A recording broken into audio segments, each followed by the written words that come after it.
Payg'ambarimiz Rasululloh sallallohu alayhi va sallamning 7 ta otlari bo'lgan. Ularni nomlari bilan bilganlar.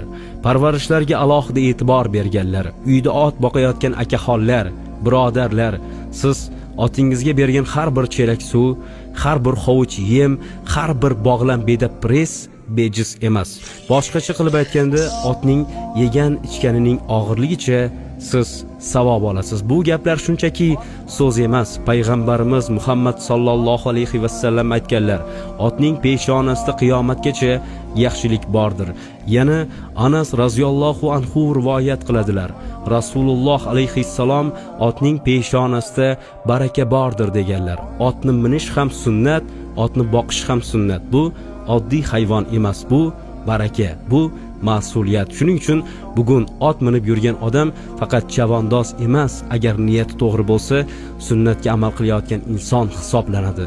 Otga qattiq muomala qilma, u senga bor kuchini beradi. Otni kamsitma, u seni manzilga yetkazadi. Ot mol emas, omonat.